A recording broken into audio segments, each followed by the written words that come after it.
first month of the new season, but while it's only August, the 2021 Inglis Sale Series is firmly on the horizon. We know for breeders, the sale ring is the culmination of months and years of preparation. But for the Bloodstock team at Inglis, well, they also play a critical part in the farm to ring process.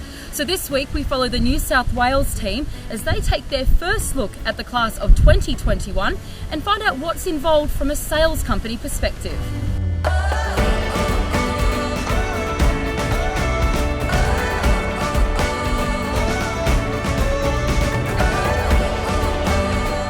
This is one of the weeks or periods of time that we look forward to most of the year.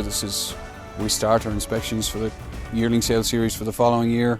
When we're around the Hunter Valley, it's fantastic. I mean, a lot of famous names in terms of the farms and breeders domiciled here, and we get to see a lot of fantastic horses. Over the years, any number of outstanding horses offered through our sales, and this is the first time any of the English team get to clap eyes on them. We'll assess a massive number of entries for this sale series. You know, a number of entries that far exceeds the number of places for the sales, really.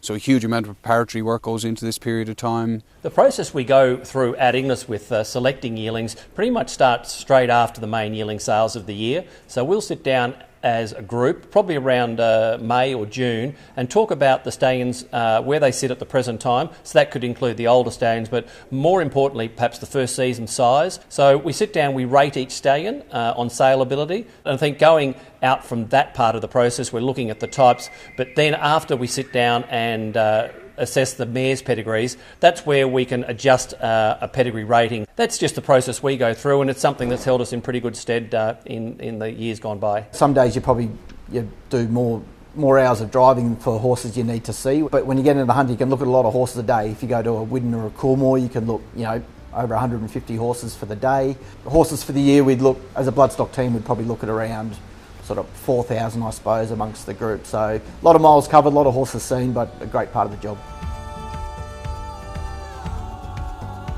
We've developed strong rapport with the very vast majority of breeders and consigners, and that allows it to be a collaborative process in terms of trying to identify horses that are going to be better suited to particular sales. You know, horses change dramatically through their lifespan at this early stage of their life, and the inside knowledge of the stud masters in terms of the growth pattern of these horses or the historical precedent set by previous siblings is very, very important for us in trying to form a picture of where we see a particular yearling city in any sale.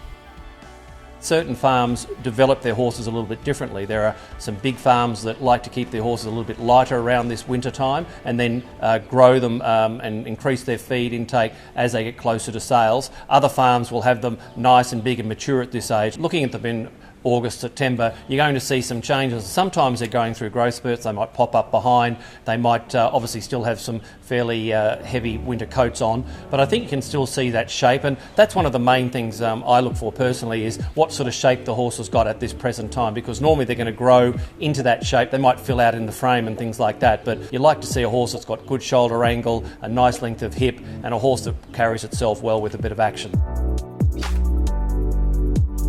You know, our objective is to try and achieve the optimum outcome with each and every yearling, and it's a huge undertaking, a huge volume of work when you consider the volume of yearlings that we offer through Classic, Premier, Easter, the HTBA May sale and the Gold sale in Victoria. We're really determined to try and offer the highest standard of service we can. The people living on farms, they're so dedicated to the horse. It really is a 24-hour day, 7-day a week job.